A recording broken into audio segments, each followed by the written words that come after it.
It feels good to be back. It feels great to be back.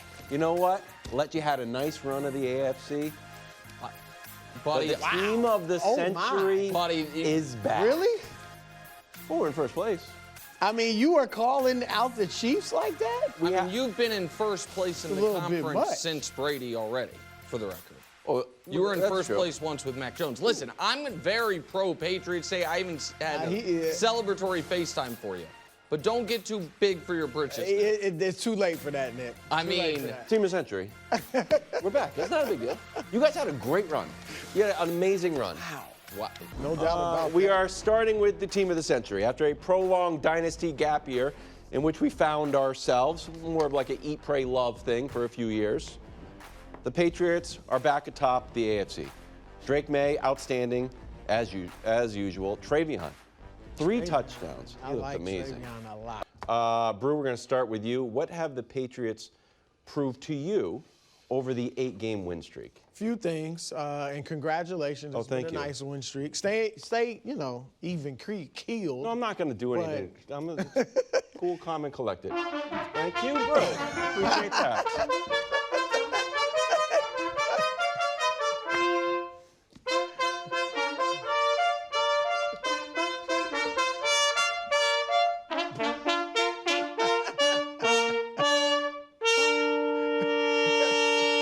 We're back yet again. We keep winning.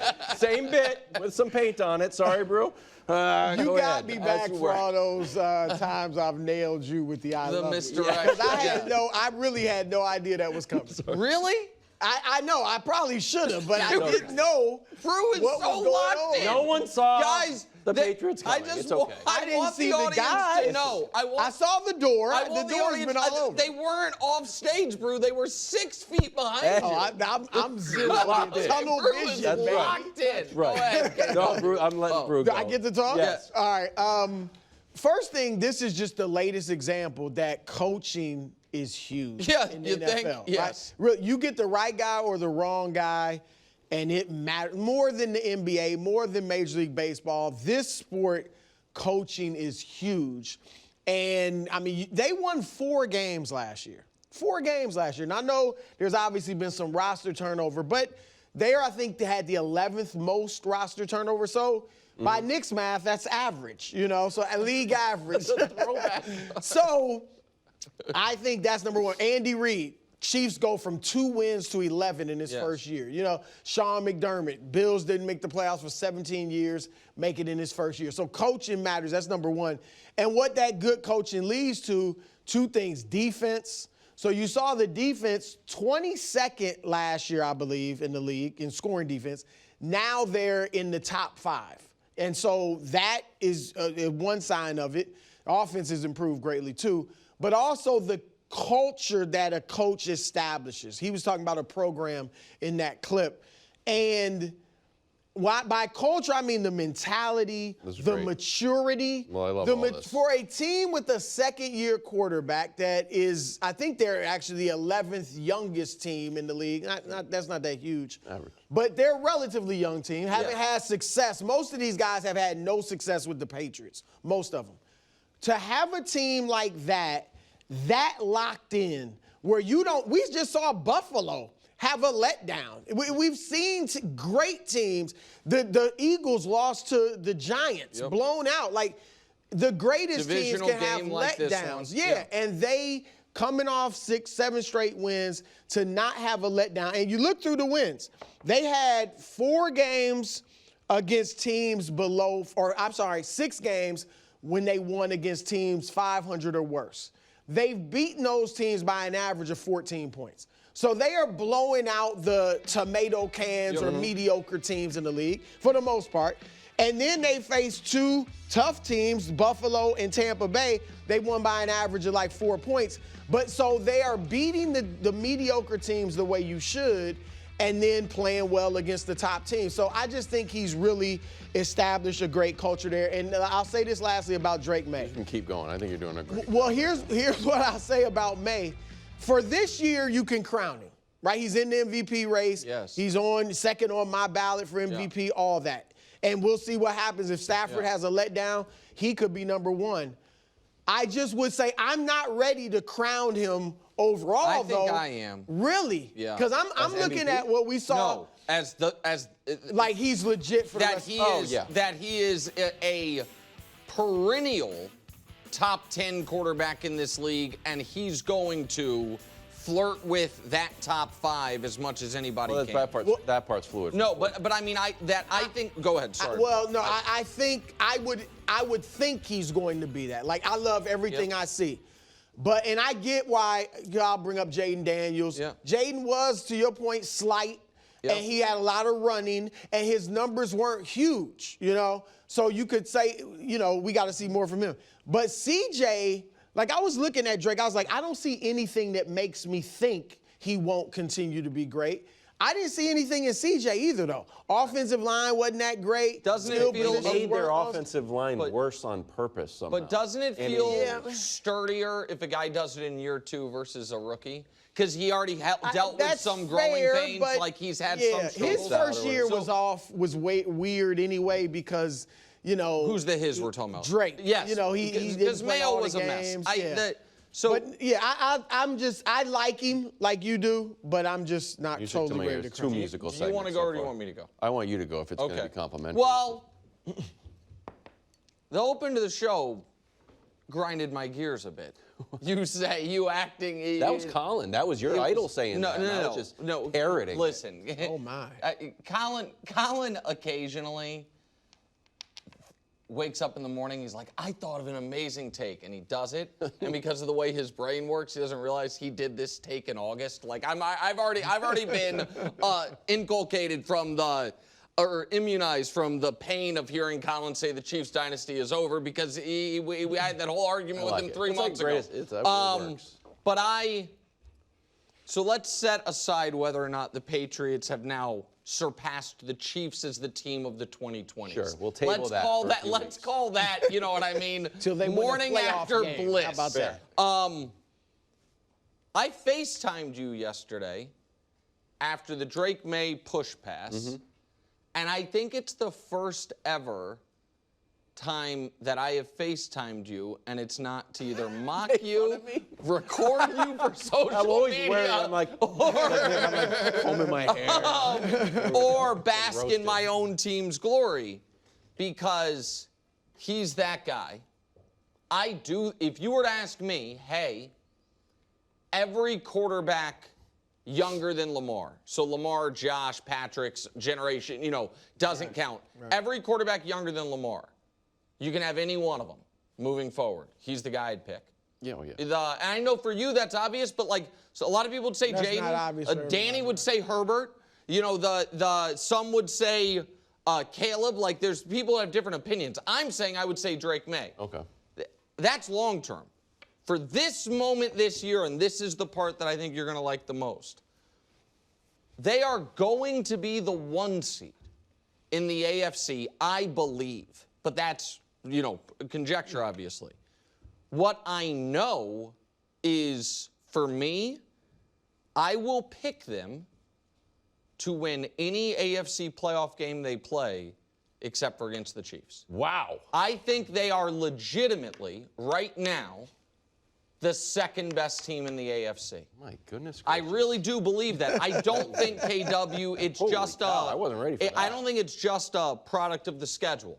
I think when you have a coach as sharp as Vrabel, and I love how much he tries to work the system from analytics, clock management, gamesmanship. I think it's great. I think he walks the exact line you should walk. None of the cheating stuff from, his playing days that he at least was exposed to, but all of the edge. That plus a quarterback who's just getting better, without a glaring weakness on the team, I do believe your team is the second best team in the conference. And I understand the team I'm calling the best is 5-4. Might be 500 on Monday. But I will be picking the Patriots in whoever they play.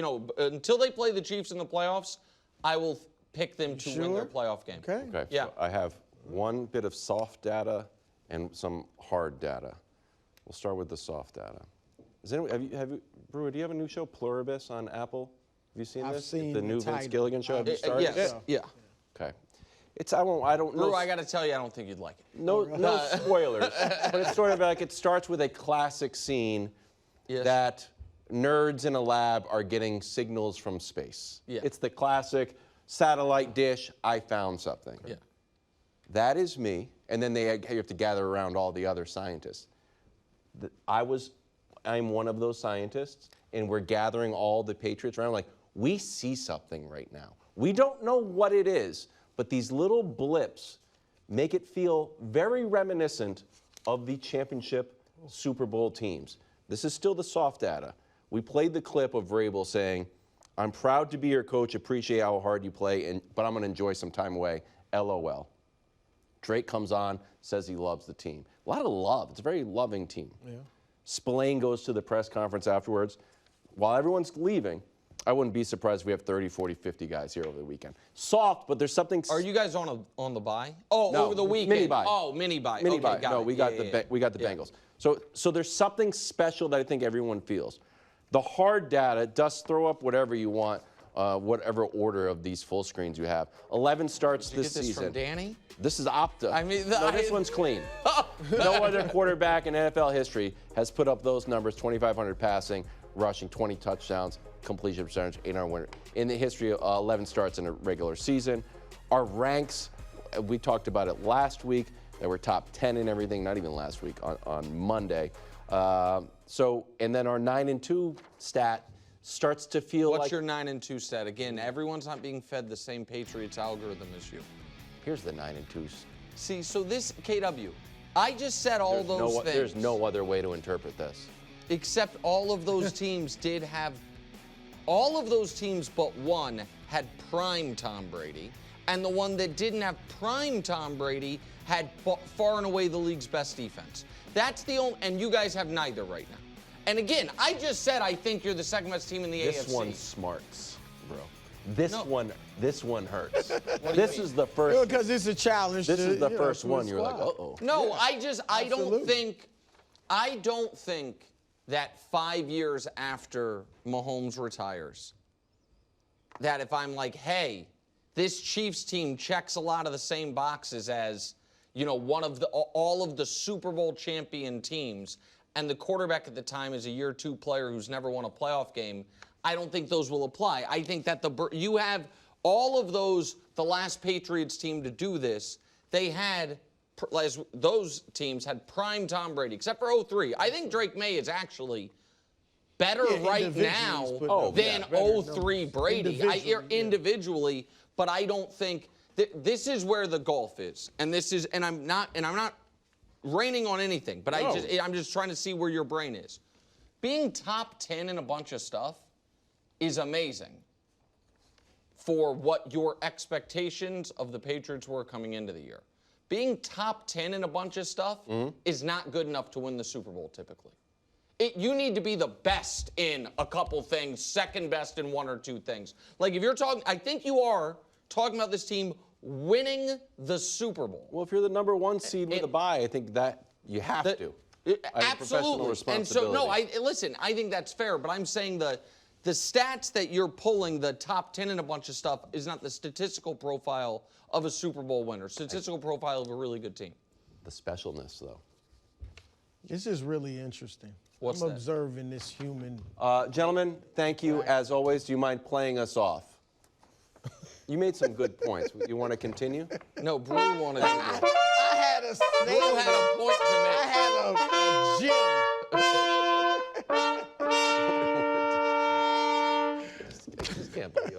I can't believe I'm the LeBron meme right now. I can't believe it. Like, Save it for later in the show. had a gym. I know. Chiefs in Denver, they're off a bye. Mahomes is 6-1 after a bye. But he won't see much rest in the pocket with this Denver pass rush, which is best in the league. Week 10, Chiefs won 16-14 on a blocked field goal, but then they got absolutely destroyed. Nick, are you worried? Week 38-0 at the next game, I think. Okay. Oh, you're talking about you were so excited for your joke, you forgot the words last year. Yeah. And so week 10 this year, they were on a bye. Last year. I couldn't be less worried. Really? And here's why. And this is where, and I've said this before, but I'll say it again. This is where my encyclopedic memory about this team and their ups and downs is very beneficial. Because I've heard all week from Danny Parkins and on other shows, Chiefs never been in this spot before. So I would like to take you back to the year of the pass heard around the world, week 11. The Chiefs, in fact, let's go further out. Oh, further.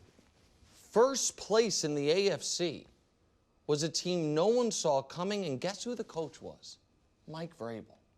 In the NFC, the two best teams getting ready to play each other, by the way, were a Sean McVay-led Rams team and a divisional rival no one saw coming. Not the Seahawks that year. It was the Arizona Cardinals and Kyler Murray. The Pats were back in the playoff picture. And by the way, just for added benefit, Tampa had 6 wins and was in first place in their division. Okay. And the Kansas City Chiefs were in dead last in the AFC West. Not 8th if the playoffs started today, 12th What was their if record? the playoffs started today. 5-4. 5-4 just like this with 5 divisional games to go and a must-win road divisional game against an AFC West team that would go on to make the playoffs on the docket. That happened to be the Raiders that year because, of course, Justin Herbert's Chargers fell apart at the end of the year in that game against the Raiders. And the Chiefs took that 5-4 record to 12-5 and to, again, to be fair, their worst finish of the Mahomes era, an overtime loss in the AFC Championship game. And so the idea that they have never, that the AFC West every year has been smooth sailing is not true. They were at week 11 in last place in the division. And so there's that piece of it, Brew, they've been there. And then there's this piece of it. And I don't know what graphics we have or we don't because we're having a little bit of technical issues today. Bo Nix flatly does not beat good teams. The Eagles game is the one exception of his career. But that's this year. Yeah, but it's also 1 in, I think, 13 in his career against teams that finished with a winning record or have a winning record. And in that game, Brew, it was 17-3 Philly going into the fourth quarter. They had the brilliant comeback. In the last 2 seasons, Jalen, Josh, Herbert, and the Prince are the only quarterbacks who have beaten the Chiefs with Mahomes playing. I don't care about that Week 18 game. They don't lose to bad quarterbacks. They're not going to lose a must-win game against Denver. I understand they have a great pass rush, but no, I am not worried. They lost to Trevor Lawrence. He's the number 1 pick. He's 7th in MVP voting not long ago. We all know what that's about. All right, they lost to Trevor Lawrence. Look, I think the Chiefs will win. Just a few weeks ago, before the Buffalo game, everybody felt like they're Chiefs, inevitable. Yeah, it's over. They're going to the Super Bowl at least, if not winning it. So I feel I get your confidence. Look, I think this is going to be a good game. I think it's going to be a hard-fought game. I won't be surprised if Denver wins. You mentioned Bo Nix not beating good teams, but he hasn't lost since he beat Philly, right? Correct. No, they're on a winning streak similar to Patriots. 7 games. So, I mean, as a rookie, okay, he didn't beat good teams. Maybe that's changed, so I'm not going to hold that against him. He's obviously not playing very well. But we all know, and this isn't particular just to Mahomes, but pressure does at least make him human. Sure. And so you're facing a team that looks like maybe the greatest pass rush ever. All right, that's where they're trending to. And if they can get to Mahomes, these are his season marks against pressure. The ranks aren't very good. We saw him last week against pressure in Buffalo. He had arguably the worst game of his career. Super Bowls, the 2 they've lost, it was because the opponent was able to get major pressure on them. So that is just, to me, makes this really interesting. I don't think Bo Nix and the Broncos are going to put up a bunch of points. But if that defense can make Mahomes look human, far less than he usually looks like, then I think it becomes interesting, and I certainly give Denver a chance to win. Sean Payton's comments after they lost to the Bills, that he said... After who? After the Broncos lost the Bills in the playoffs. Yeah. Got it. He said we would have liked our next matchup or something to that extent, which would have been against the Chiefs. Yeah. And you wrote that off as... I didn't write it off. You tell me how that landed with you. Typical Sean Payton delusions of grandeur, because he once called a surprise onside kick 15 years ago and has been dining on it since then. So I have put some of those Sean Payton PR missteps, let's say, that some come off as mean-spirited. I thought the Jackson Dart, Russell Wilson thing came off as mean-spirited. The stuff he did to Nat Hackett right when he got the job came off as mean-spirited. Bountygate was a little mean-spirited. Bountygate, I'm putting in a different thing because it wasn't necessarily PR. Yeah, That sure. was a real thing. Yeah. Mean-spirited, not totally factually incorrect. That Nat Hackett wasn't that good of a coach, and Sean Payton just put it in kind of unkind terms. And Russell Wilson, he probably would have rather faced Russell Wilson than Jackson Dart, who played really well. So the reason I'm putting it out here is what he's saying kind of maybe bad PR, but it feels like it has some root in maybe like, oh, maybe he does feel good about going I know he feels good about it. I don't think he's lying. That's why I said delusions of grandeur. It's the same reason why he thought he had a team good enough to make fun of Nat Hackett, and 2 weeks later they allowed 70 points. Yeah. It's the same reason why he thought he had a quarterback who was going to be Drew Brees, and right now he's the weak link of the team. I think Sean. No. The team has been good. There is no denying it. But Sean Payton was not this summer being like, man, 85 Bears better watch out because of this pass rush. He was gassing up his quarterback, which is, in my opinion, a way to gas up Sean Payton. But he also said, like, I've been on a few teams that could win the Super Bowl, and we're like, we all just like. Yes, and I and all of a sudden, if the Colts don't pop or the Patriots don't pop, they would be the best team in the AFC. Well, yeah, if they beat the Chiefs both times, sure. But again, I will have to eat it on Monday if I'm wrong. I think this Broncos team right now has a bottom 8 offense in football. And I don't think you can be, unless you have the 2000 Ravens defense, and while the Broncos have they have a great defense. I don't think it's historically great overall like that Ravens team was. I don't think that's sustainable on it. And so I think Sean Payton meant it when he said we liked that matchup. No doubt. I just think it's delusional. Okay. Brock is back. Oh, boy. Mac is back on the bench. 49ers, 6-4, headed to Arizona. Now, we've only seen Brock twice this year. Well, how'd he do? 4 touchdowns, 4 interceptions. 4 interceptions in 2 games? Yeah. Who'd they beat? Who was his first victory over? Seattle. Oh, wow. Everybody's new juggernaut. And who'd they lose to, Brew? Do you remember? Oh, wow. The Prince. The Prince. The Prince. Jags are a good team. Jags are a playoff team. Yeah, exactly. Brew, how much pressure is Brock Purdy under? All kidding aside, a lot. Oh. I mean, like, really. Like, I mean, we know the contract. $265 million, no trade clause. Yep. His position, that's not the pressure. But if he goes out there and doesn't play, because Mac has played well. Yeah. Like, I'm not, I think Brock is the legitimate starter, but there's no doubt Mac Jones has played well. There's no doubt Kyle Shanahan really liked him coming out of the draft, and that, looks like it would have been a good fit. But I think with Brock, until he either wins the Super Bowl, or I don't even think he's going to win an MVP award, but say he won an MVP award, there's going to always be doubts about him to a certain degree. And to some degree, if your backup comes and plays well, there can be doubts anyway. And remember with Dak, we joke about, I thought Cooper Rush. Mm-hmm. But Cooper Rush, they went 4-1. Dak, they were winning without Dak, so you heard some rumblings. So because of his pedigree, though, Mr. Irrelevant, Mac Jones being a guy that led Alabama to the national championship, was the 15th pick in the draft. Like, their pedigrees are so different that I think there's going to be those questions about Brock if he doesn't play well. And if he doesn't play well this week and say they lose to Arizona, then again, while his position seems secure, There's going to be chirping from the fan base. There's going to be, you've already heard it on TV in some, not just our show, but other shows. And so it will get louder and louder. Whether it's fair or not, it's going to get louder and louder if he doesn't play and they lose. And I think play well and they lose. Shanahan will play the better guy if he feels Mac's the better guy. Like if they, and this is what I want to ask you, we all agree that Brock Purdy is the 49ers starting quarterback because of the contract, because of the no trade.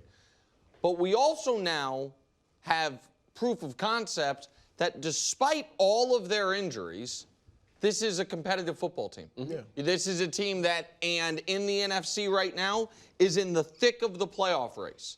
So if Brock comes out and plays really poorly and they lose, I personally could foresee a circumstance. Maybe it wouldn't just be a one-game quick trigger, but maybe that they could blame it on the toe. That's again. what I was going to say. Bench, That they could say, you know what, we've tried this twice now. Yep. He thought he was ready. He wasn't ready. We're going to give him, a real we're going to put him on the IR for 4 weeks and give him time to recover. And Mac Jones. So because Brock's almost coaching a potentially better position that they have this record because he could go on a real run. Yeah. But potentially worse position in that if they were 3-6 and Brock came out and played poorly, I think they could deal with it better than if the playoffs started today, we'd be in it and we want to stay in it. And they've already said the toe is not right or wrong. Not going to heal. It's not going to be fully. 100% this year. Yeah, the willingness to make that decision really depends on how bought in everybody was on the decision to extend him. So were they in lockstep in the sense that he is absolutely our franchise quarterback, or was it pushed more by the GM or more by the head coach? If it's pushed more by the head coach, then he's going to try to keep justifying that decision. If it was pushed more by the GM and the owner and the head coach was on board, but maybe not 100% on board, then there's going to be a quicker window to pull him. And what I did is I went and I looked at how Brock Purdy played from this point last year, so this exact week last year, up to now, and it's not very good. He's 2-7. So starting this week last year, he's 2-7.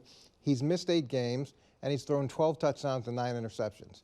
What about his coach since the famous Nightmare on Christmas? Well, but we could show that to you. I mean, I was just trying to think of, okay, here he comes. We're this late in the season. How would he be? It's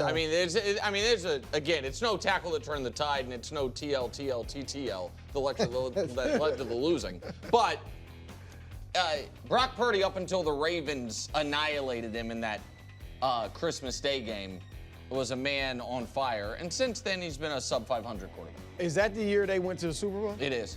Oh. It is. I'm just telling you. Is that the year he left the field? I'm just telling you. With a lead over Patrick all of that. But when I show you guys his last 2 years' stats, you guys don't like them. So I extended it further. But I'm just saying. But that record's actually better than the record in the window that I was talking about. It's actually gotten worse when you start changing time frame. Coach, can I ask you a question? And then I wonder what your take is on it. Let's assume that he is under pressure. Let's just, as a concept. How do you think his play changes, if at all? Because he went from kind of a safe quarterback to I'm Tom Brady 2.0, and then the interceptions went way up. So how does this pressure actually affect this Sunday?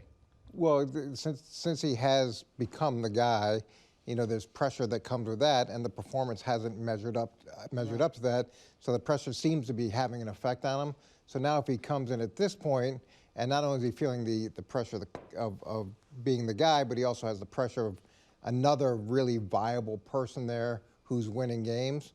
You could really start pressing, and instead safer or more. No, he doesn't. His pressing is not safer. No, it's more trying to justify that he's the man, as opposed to just be who you've been, because who you've been has been great in the system. Trying to be someone else, it's just not going to work well for you. Then you got Alabama Max staring at him across the locker room. I'd have made that throw. That's what he's saying. Bucks at Bills in a battle of 6-3 teams and QBs from the 2018 draft class. Bills looking up at the Patriots. Bucks looking down at the frisky 5-5 Panthers. No Dalton Kincaid in this game. A loss would be more concerning for who? The Bills. The Bills lose this game, all bets are off with them. Oh. I'm not saying, when I say all bets are off, that means positive or negative, bets are off the board. You have to be open to every possibility. We have seen the Bills be 6-6, then, win out until their inevitable annual event of losing to the Chiefs in the playoffs. Yeah, of course. We've also seen the Bills, be in great shapes all throughout the regular season and then hit the annual event of losing to the Chiefs in the playoffs. But if they go 6-4 after being 4-0, and what we thought, Brew, was a super soft schedule for them, all of a sudden it's like, wait a minute. The rest of the way, I don't know if we can throw up the Bills' schedule or not, they have 2 soft spots, at Cleveland and home for the Jets. They don't have a ton of brutal games, but at the Patriots is a brutal game. Home for the Eagles is a brutal game. And then home for the at the Texans Thursday. So, that's road Thursday night games are hard. At the Steelers, we think Joe Burrow's back for the Bengals game. Yeah. So all of a sudden, you're in choppy waters, I think is fair to say. And then I would also add this. If the current favorites just do what Vegas thinks they're going to do, if you're the wild card, you are staring at a round 1 playoff game either in Indy, when you're the worst run-stopping team in the league. Not good. In Baltimore, when you're one of the worst run-stopping teams in the league. Don't want that. Or in Kansas City. Yeah. Which is the team that I don't know what Bills fans want. I don't think that round 1 of the playoffs in Kansas City is what they want. And so I think a loss would be wildly concerning for them. Thank you, Nick, for that acknowledgement. What? What?